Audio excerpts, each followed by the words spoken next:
Hello family. Welcome to Marries Stories, your home for gripping African tales. Don't forget to like, subscribe, and comment. Now sit back and enjoy the drama. The first rays of dawn had barely broken over the sprawling metropolis of Lagos when Kemi Bassey stumbled through the narrow alley behind her tiny apartment, her schoolbag slung over one shoulder and a half-eaten sandwich clutched in her hand. Exhausted from a sleepless night spent sketching designs for her final year collection, she sprinted toward the bus stop. The heat hit her in waves, but she pushed on, fueled by the knowledge that her mother's hospital bills would not pay themselves. Kemi's heart pounded as she boarded the overcrowded bus, rehearsing her day in her mind: morning lectures at the university, a dash across town to a boutique internship, and then a shift at a local cafe. 3 jobs, 1 goal. It seemed impossible, but she believed in herself. Arriving at the university, she slipped into a crowded lecture hall, her professor droning on about textile weaving techniques.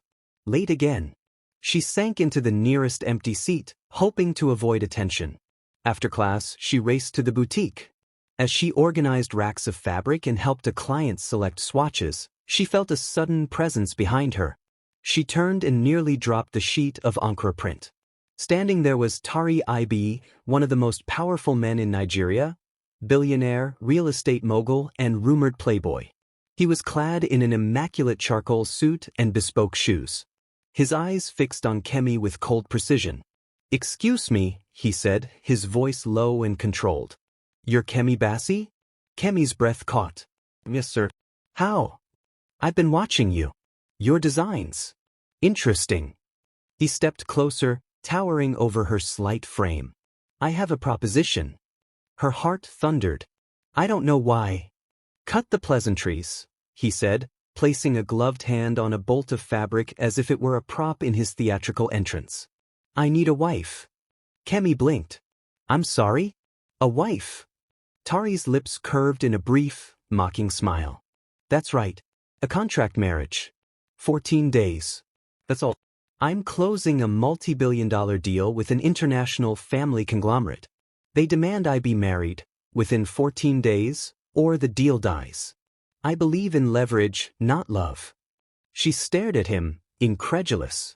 "Why would you ask me?" He eyed her small frame and worn clothes. "Because you're beautiful and desperate. I suppose the combination makes you perfect for my plan." Kemi's face flamed. "You think I'm desperate? You don't know anything about me." He leaned in. "I know that your mother is sick. I've seen the hospital discharge papers taped to your fridge in the brief glimpses I caught from your apartment window. You need money." Tears stung her eyes. "That's none of your business." "It is now," he said. "I'll pay you 20 million naira if you marry me for 2 weeks. Keep quiet, act the part, and walk away with enough to pay your mother's bills. 14 days. Her mind spun. 20 million could save her mother's life. It could cover her tuition. It could change everything. But pride warred with necessity. "And after 14 days? He smirked. "We sign an annulment. You walk away with your money. I get my merger. Everyone goes home happy." Kemi closed her eyes, cheeks wet. "Aren't you afraid it might get messy?" "I don't do messy," he replied coolly. She shook her head, fighting tears. "I need to think." He nodded curtly. "You have until noon. Here's my card." He pressed a slim black card into her hand. "Text me. Otherwise, the offer is rescinded." He turned and strode away, his coat flapping behind him like a shadow. Later that afternoon, Kemi returned to her cramped apartment. Her younger brother Jide teased at the corner of her lips as he handed her a glass of water. Her mother, frail and pale, watched from the bed, eyes clouded with pain but filled with love. "Mama, Kemi began, but her words caught in her throat. Her mother patted the bed. "Tell me." Kemi closed her eyes. "He offered me money to marry him. For 2 weeks. Then we annul. He said it's the only way to save the family business." Her mother's hand pressed over Kemi's. "Who?" Tari Ibe. Kemi waited, bracing for her mother's reaction. Instead, her mother's eyes filled with sorrow. "Oh, my sweet girl." She touched Kemi's cheek. He's a powerful man. Dangerous. But Kemi's heart hammered. Mama, I need the money. Her mother studied her. I know. But at what cost? Kemi pulled away. She couldn't bear seeing her mother's pain. She stormed to the table, picking up a pen and blank paper. Her hands shook as she wrote, I, Kemi Bassey, agree to marry Tari Ibe for 14 days. Words blurred as tears fell. She signed at the bottom, her signature wavering. She sealed the envelope containing the signed contract. A surge of dread pulsed through her chest. She knew she was stepping into a gilded cage. But the alternative, watching her mother fade, was unthinkable. She picked up her phone and sent the message, I accept. Her finger trembled. And beneath the weight of her choice, Kemi felt the world shift. There was no turning back. Outside, the sky darkened with the promise of rain. Thunder rumbled in the distance, echoing the storm forming in her soul. In that moment, Kemi resolved, she would survive this deal. She would protect her mother at any cost.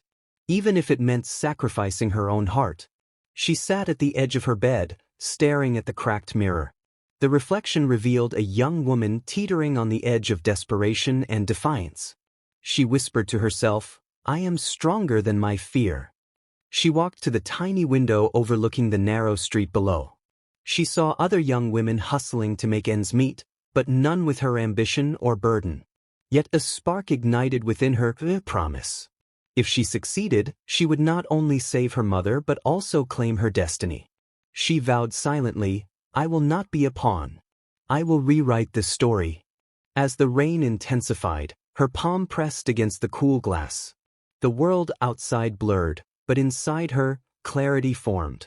This marriage was the beginning of a battle she would fight with every ounce of her being. Kemi woke to the sharp sting of sunlight streaming across her face. Her eyes fluttered open, and for a moment, she thought she was still in her cramped one-room apartment. But a groan escaped her when she realized she was lying on crisp white sheets in a bed far too large for a woman of her means. Every muscle in her body ached. She sat up slowly, her eyes adjusting to the opulent surroundings. A penthouse suite overlooking the Lagos skyline, floor-to-ceiling windows framing the city below. Panic tightened her chest as she noticed she had no phone. She stumbled to the side table and grabbed it. Messages from friends. Where are you? Are you okay? Panic surged. She slid off the bed, her feet finding plush carpet. The air smelled faintly of expensive cologne and fresh linens. In the doorway, Tari Ibe lounged against the jamb, arms crossed. He wore a black silk robe over tailored pajamas. His eyes, cold as steel, met hers. Good morning, he said, voice devoid of warmth. Kemi's voice trembled. Where am I? I need my phone. He motioned to the table. It's right there. You're in my penthouse. She scrolled through missed calls. Your mother will be fine. The money was transferred last night. Her eyes widened as she read the bank notification. Your contract started at midnight. You're officially my wife. Kemi's voice cracked. I didn't. Tari's phone chimed. He checked the message and frowned. We need to leave soon. The press is waiting. He handed her a cup of coffee. Outside, flashes erupted. Paparazzi shouted questions. She felt a searing shame as she walked beside Tari, wearing a simple yet stylish dress he had provided. He pressed her hand, forcing a perfect smile. Cameras clicked incessantly. Mr. and Mrs. Ibe, congratulations. How do you feel this morning? One shouted. Tari kept his face impassive. We're happy. He steered her into a black SUV. The rain-slicked streets glittered. Inside, she sat in silence, mind racing. She felt trapped, like a bird in a golden cage. The SUV glided to an upscale restaurant. Inside, the atmosphere hummed with anticipation. Elite guests murmured as she and Tari entered. Waiters in crisp uniforms led them to a reserved table. She saw familiar faces, socialites who once scorned her. Now they greeted her with polite nods. Her heart clenched. During the luncheon, Tari spoke of business, mergers, acquisitions, board expansions. She struggled to follow his jargon. Every so often she caught his gaze, cold and calculating. He treated her as a prop. Behind closed doors, he barely acknowledged her. He ate dinner in his private office while she dined alone on cold room service trays. The luxurious penthouse felt like a prison. That night, unable to bear the silence, she slipped into his study. She poured a glass of water and approached his desk. He kept a password on sticky notes, easily visible. She downloaded files detailing staggering debts, loans secured by prime properties, offshore accounts siphoning funds. His empire was not a fortress, it was built on sand. Her phone buzzed. A text from Tari, "Be ready in 30 minutes. I need you at the photo shoot." She braced herself, knowing each appearance was another facade. 30 minutes later, she stood in a sleek photo studio, surrounded by photographers. She wore a designer gown, forced smile in place. Tari watched from a corner, arms folded. Flashbulbs exploded as the photographer barked, "Chin up, smile. Give me the aura of a perfect marriage." Kemi channeled inner strength, tilting her chin, meeting the camera with cool confidence. The lens captured a woman reborn. Inside, however, she burned with silent fury at the facade. After the shoot, she returned to the penthouse. Tari stood by the window, gazing at the city. He turned when she entered. "You did well." "Why are you doing this to me?" she asked, voice soft but fierce. "I'm not your puppet." He inhaled slowly. "You're not. Yet." His words cut like a knife. "You'll learn your role soon enough." "Not my role," she whispered. "Just yours on paper." He nodded curtly. "Perhaps." He turned and walked away, footsteps echoing. The words hung in the air. The golden prison seemed invincible, but even a gilded cage has locks that can be picked. Late one evening, she slipped into his study again. He was out. She accessed his computer, logged into his accounts, and gathered more evidence: falsified balance sheets, off-the-books transactions, hidden loans. Her pulse raced. If leaked, this evidence could topple him. But she needed more allies. Days passed in a blur of public appearances, board meetings, and photo shoots. She wore gowns, smiled for cameras, and answered perfunctory questions. Yet behind closed doors, she planned. Each file, each overheard conversation, added to her resolve. She would not remain a victim. One night, her phone buzzed, a message from Adamma, Tari's estranged mentor. "Meet me at dawn." She replied, "I'll be there." As Lagos slept beneath the city lights, Kemi realized the battle had begun. The cages of wealth and power could not contain her. With every heartbeat, she raced toward freedom. Sunlight filtered through the curtains of Tari's penthouse as Kemi rose early, determined not to waste another moment. The previous days had been a haze of forced glamour and cold silences. But today, she felt a shift within her. She refused to remain a mere prop. After Tari left for a morning meeting, Kemi sat at the marble breakfast bar, laptop open. She had enrolled in an intensive online business management course under a pseudonym. Every term was new, every concept a challenge.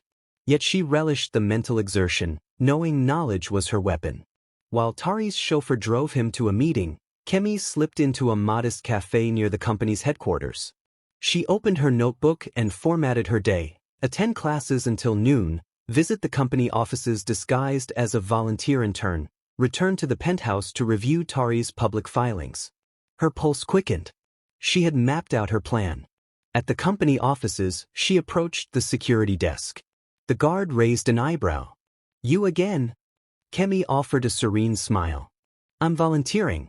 Maya asked me to help with the paperwork." The guard glanced at her ID badge pinned to a volunteer lanyard.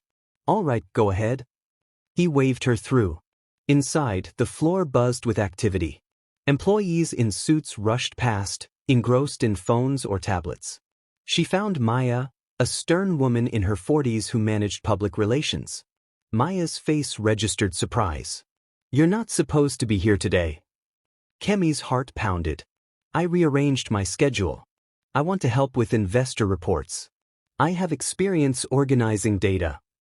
Maya hesitated. Kemi produced a neatly formatted resume, a lie, but convincing. Maya sighed and nodded. "Fine. But stay out of trouble."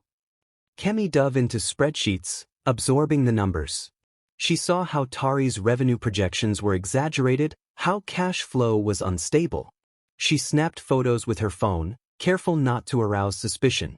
That evening, after Tari returned, she waited until he was in the shower before sneaking into his study. He kept a password on sticky notes, easily visible. She downloaded files detailing debts, billions owed to banks, loans secured against properties. Tari's empire was not the fortress he projected. It was a house built on sand. Her heart pounded as she transferred files to her encrypted flash drive. If leaked, this evidence would topple him. But she needed more allies. The next morning, Kemi requested a meeting with Mr. Adeoye, an elderly advisor Tari had once mentored under. Adeoye had been forced out when Tari betrayed him years ago. At his modest office in Ikeja, his eyes narrowed. "Why are you here? You're too close to IB." She met his gaze. "Because I want to help. I know you were wronged. I know Tari's company is crumbling. If you join forces with me, we can expose the truth." He stroked his beard. "And what's in it for you?" "My freedom," she said quietly. "And my mother's future. He used me. I intend to use him back." Adeoye nodded slowly. "Bring me proof." She handed him the flash drive. He blinked. "This, if it's real, it could ruin him." "It's real," she said. "And there's more. I have online courses underway. I understand corporate finance now. I can help structure the evidence." He smiled, a rare gesture. "Very well. We'll meet tomorrow." Flushed with hope, Kemi returned to the penthouse. Tari greeted her with a curt nod. "Have you been productive?" She smiled demurely. "Yes. I worked on a design concept." He nodded. "Good. Remember your place." "Place?" That word burned. She brushed past him and moved to the window, watching the city's pulse. She was no longer a helpless girl. She had a plan. Over the next 2 days, she balanced her double life, attending online lectures before dawn, volunteering at the company by day, compiling evidence at night. She learned to speak the language of spreadsheets, to understand revenue streams and risk assessments. She attended executive meetings in disguise, listening to board members debate acquisitions. Each word sharpened her mind. During a late-night session, Kemi received a text from Adeoye, "Meet at my office at 6 a.m. sharp." She smiled and replied, "I'll be there." At dawn the next day, she arrived at Adeoye's office. He greeted her with a nod. "We need to move quickly. The merger closing is in 2 days. If we leak this tomorrow, there won't be time for Tari to salvage his reputation." She nodded.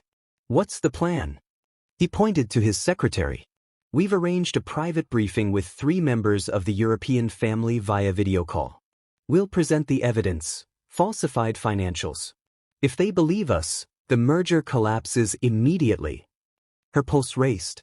"And Tari?" Adeoye's eyes gleamed. "He'll receive the fallout. But first we move." Kemi spent the rest of the day rehearsing. She memorized figures, facts, and timelines. She assembled a presentation with screen shares, documents, and a recorded confession from a junior accountant Tari had paid off. Every detail was irrefutable. That night she slipped into the penthouse study. Tari was out. She accessed his computer, opened the conference software, and sent invitations to the European family members. She masked her location and voice-changed her phone to avoid detection. Her heart pounded as the video call began. On screen, 3 stern-faced executives appeared. Kemi began, "Good evening. My name is Nkechi Okoro. I represent a group of concerned insiders regarding Tari IB's financial misrepresentations." The executives regarded her skeptically. One asked, "Why should we trust you?" She took a breath. "Please review this document." She shared her screen. Balance sheets flashed, followed by bank statements. Then, a video clip of the junior accountant admitting falsifying data. The executives leaned forward, eyes widening. The evidence was damning. After a tense moment, one executive spoke. "Thank you. We will reconvene." The call ended. Kemi exhaled, relief washing over her. She had taken the first step. The following morning at the boardroom table, Tari's confident smile faltered as an email notification pinged his phone. He read it and went pale. The board members exchanged looks. His assistant whispered something. He stumbled out of the room, heading to his private study. Rumors swirled. The merger was in jeopardy. That evening, Tari confronted Kemi in the elevator. "Did you do this?" She met his glare. "I did what I had to." He slammed his fist on the elevator wall. "You're playing a dangerous game." She crossed her arms. "I'm protecting myself." He lunged forward, anger flaring. "You'll regret this." Her own anger flared. "Maybe. But at least I'll be free." The elevator doors opened, and they stood face to face. She stepped past him and walked out into the corridor. He watched her, disbelief etched on his face. That night, as Kemi lay in bed, she realized the balance of power had shifted. She was no longer the girl who knew nothing. She was a force to be reckoned with. And with each passing hour, she would deepen her knowledge, forge alliances, and prepare for the final showdown. Tomorrow she would be ready. The storm had begun. The invitation arrived embossed with gold letters. Lagos Grand Gala, invitation only. Kemi stared at it, heart pounding. It was a lavish affair hosted by Tari's family, a showcase of elites and power brokers. She knew that tonight she would stand beside him, not as a lamb, but as a queen ready to strike. She slipped into a midnight blue gown provided by Tari's stylist, crystal embellishments tracing her collarbone. Each stitch symbolized her transformation. When she saw her reflection, she no longer recognized the trembling student who once believed she could remain a passive participant. The gala hall glittered with chandeliers, marble pillars, and opulent decor. Guests in couture gowns and tailored suits mingled under golden light. Waiters offered champagne flutes to the murmuring crowd. At the entrance, a cadre of paparazzi snapped photos of the glitterati. Tari appeared by her side, majestic in a tuxedo. His mother, Mrs. Ibe, greeted them with a perfunctory nod and glided away. Tari placed a hand on Kemi's lower back. An attempt at intimacy, but she squared her shoulders. Tonight was not about being arm candy. They entered to a chorus of gasps. Cameras flashed. "Mr. and Mrs. Ibe," called a reporter. Tari nodded politely. Kemi smiled, though her heart thundered. She followed him through clusters of guests, absorbing every detail. Sponsor logos, security detail, vaulted ceilings. This was ground zero. As they approached the stage, Tari's business partner, Mr. Okonkwo, a suave man with a practiced smile, approached. "Congratulations on making them believe in the merger," he whispered to Tari.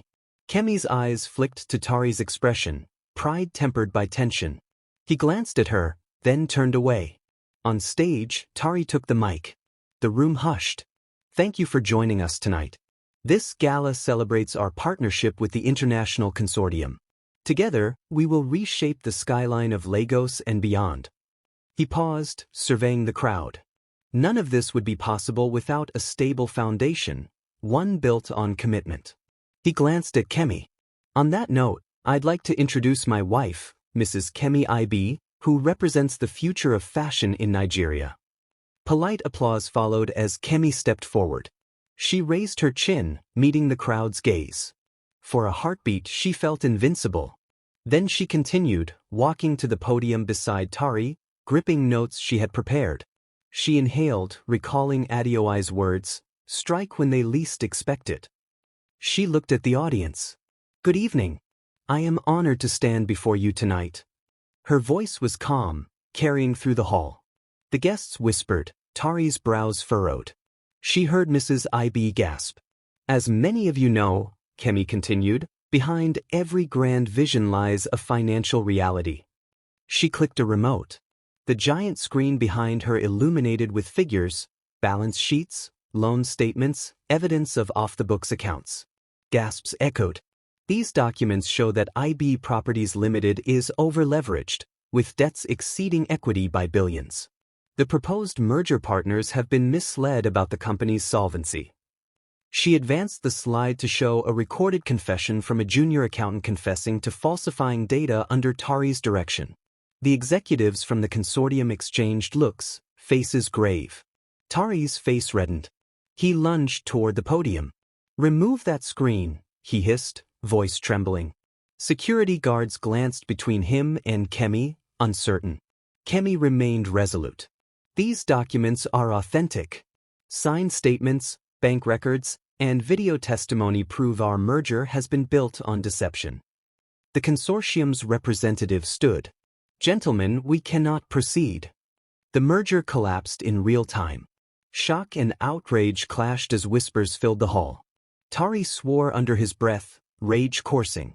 He grabbed Kemi's arm, yanking her off the stage. "You will pay for this," he hissed. "I own you." Kemi squared her shoulders. "Not anymore." She shrugged free and held her head high. Dozens of cameras captured every moment. She had risked everything. She had gained her freedom. As she descended the stage, whispers followed her. "She's the wife who ruined the mogul. She's got guts. What will he do next?" Mrs. Ibe approached, her face a mask of ice. "You have made a grave mistake." Her voice was low, venomous. Kemi met her glare. "I made the only choice I could." Mrs. Ibe turned on her heel, dismissing her. Kemi walked toward the exit, every step echoing on the marble floor. Outside, journalists pressed microphones. "Mrs. Ibe, why did you do it? Do you fear retribution?" But Kemi raised a hand to silence them. Her phone buzzed, a message from her lawyer. "Divorce papers filed. 50% of assets are now yours." Her pulse raced. The legal document she had arranged with Adamma was in motion. Tired yet exhilarated, Kemi slipped into her SUV. As she drove away, she saw Tari standing on the balcony, silhouette against the storm-gathered sky, watching her departure. He was alone now, stripped of his pride and power. That night, Kemi returned to her modest apartment.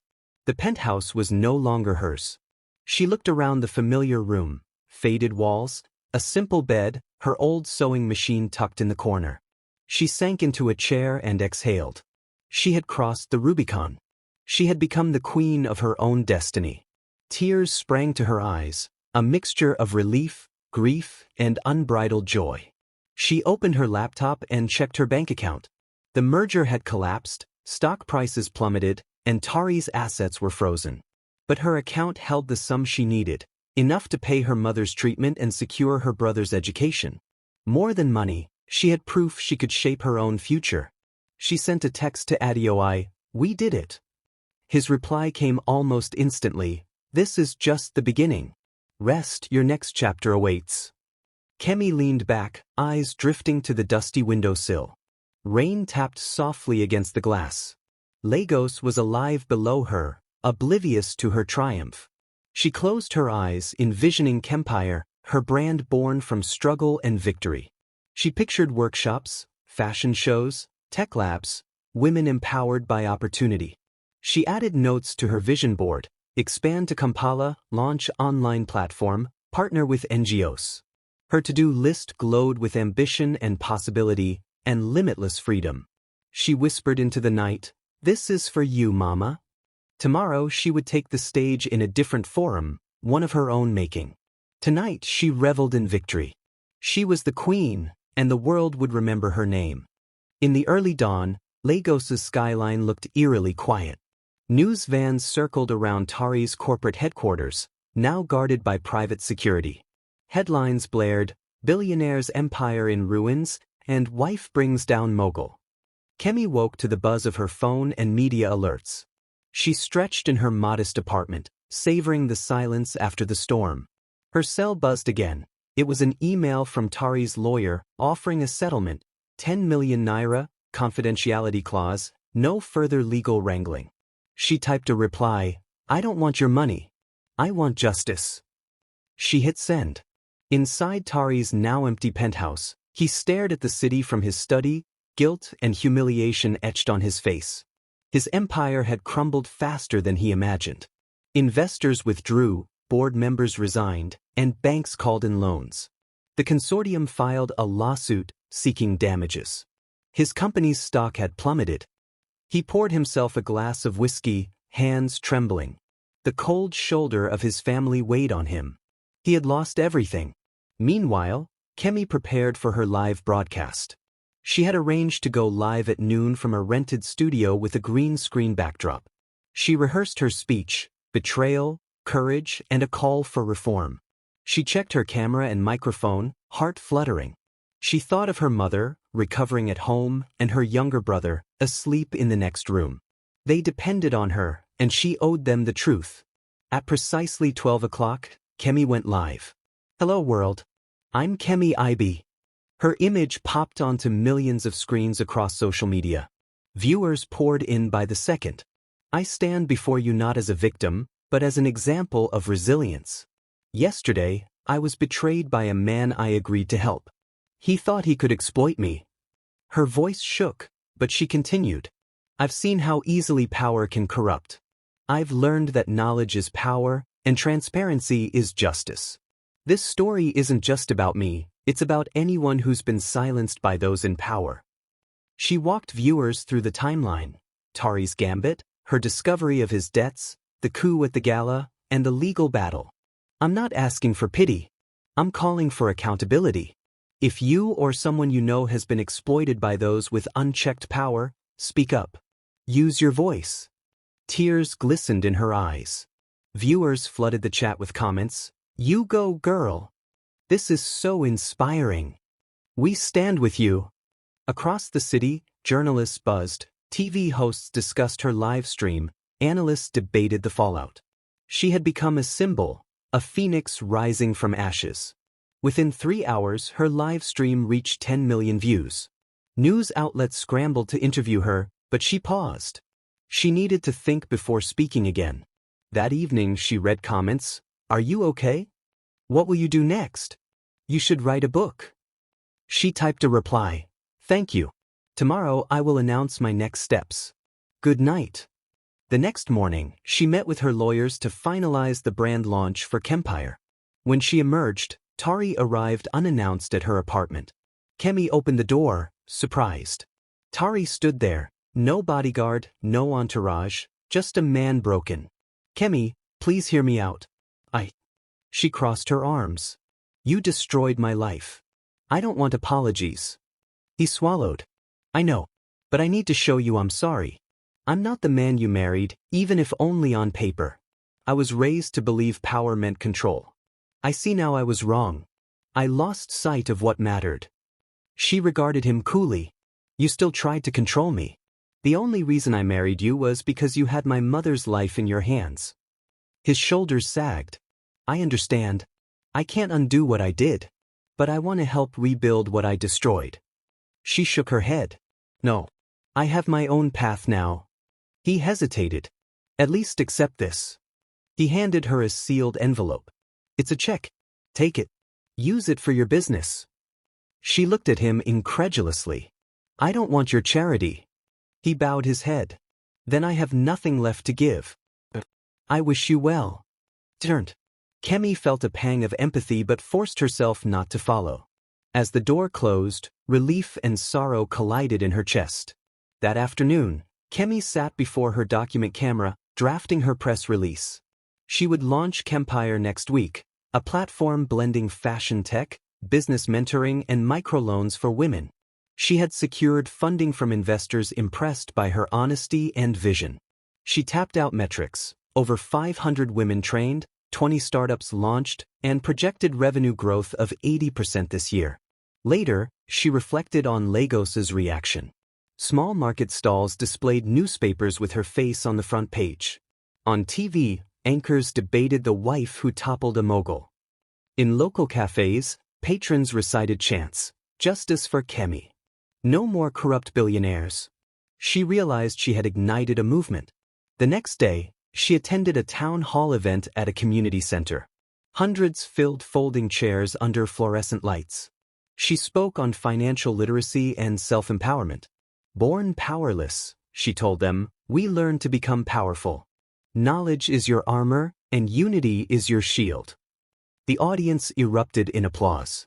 A woman from Kano approached, tears in her eyes. Ma'am, you give me hope to start my tailoring business. Kemi smiled. That's why I'm here.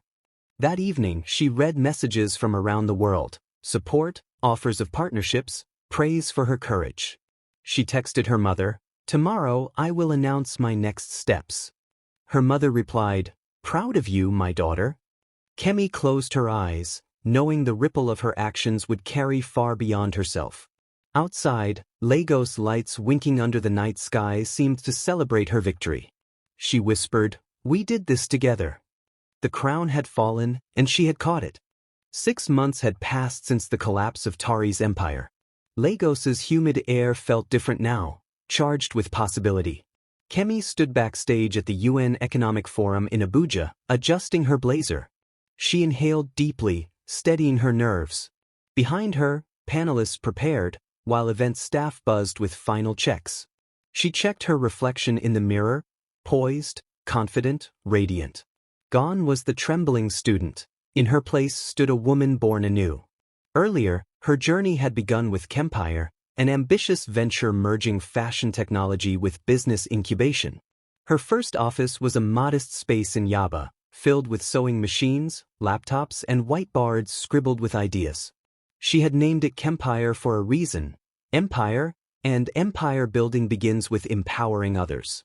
Today, Kempire offices occupied 2 floors of a refurbished warehouse, walls decked with images of young women in workshops, learning coding and design. Shelves held rows of fabric samples and prototype devices. A sign above the entrance read, "Empower, Thrive." The journey was not without challenges. Investors had been wary after associating her with Tari's scandal. But she turned transparency into currency. When she pitched to venture capitalists, she bared her story, both triumph and trauma. She presented metrics: over 500 women trained, 20 startups launched, and a projected revenue growth of 80% this year. Her authenticity resonated. She secured funding from local banks and international development organizations. Slowly, Kempire became a beacon of hope for young entrepreneurs across West Africa. Backstage at the UN, she reviewed her speech, Economic Freedom for Women, Sustainable Fashion, and Technological Inclusion. She thought of her mother, whose health had stabilized thanks to her medical fund. She thought of her brother, now excelling in his final year at university, a scholarship secured through Kempire's support. She thought of every workshop attendee who dared to dream. She tapped her notes: invest in people, not just profits. She closed her eyes, envisioning herself on stage, shining under the global spotlight. The auditorium hushed as she stepped onto the podium. A wave of applause greeted her. Under the bright lights, she saw delegates from dozens of nations. Cameras focused, capturing every nuance. She placed her hands on the lectern. "Honored guests, colleagues, and friends," she began. Her voice, clear and commanding, reverberated. "I am Kemi Bassey.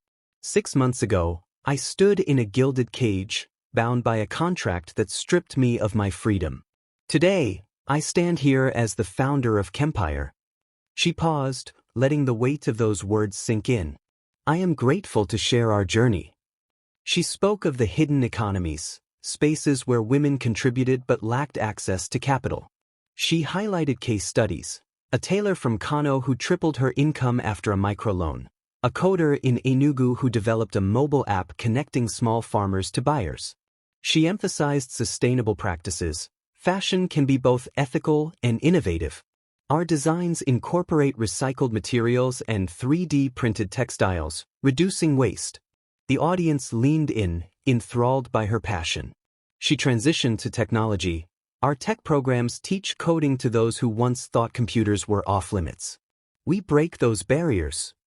She introduced a young programmer, Chinelo, a former street vendor who coded her first app at Kempire's hackathon. Her story drew a standing ovation. After 15 minutes, Kemi concluded, "When we uplift one woman, we uplift families, communities, and nations. Illuminate her path, and she will light the world." Thunderous applause followed as delegates rose, clapping. She smiled, emotion welling. Backstage, reporters surrounded her. Questions flew: "How did you secure funding? What's next for Kempire? Can you expand to other continents?" She answered each with grace, pausing often to hold back tears of gratitude.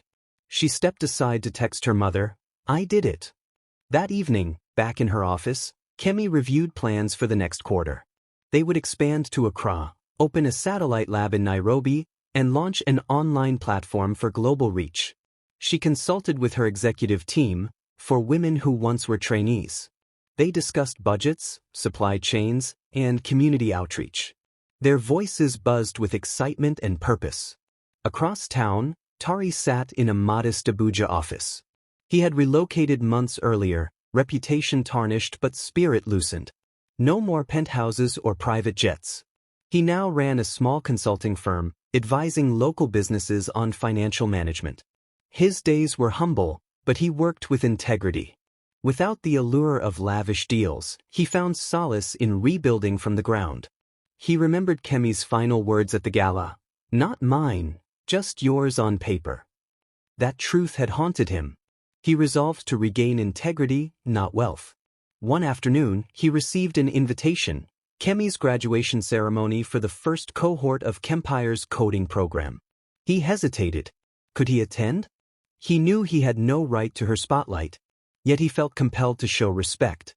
He dusted off a simple suit and boarded a bus to Yaba. At the ceremony, Kemi stood at the front, presenting certificates to graduates. Hundreds of families cheered as their children took the stage.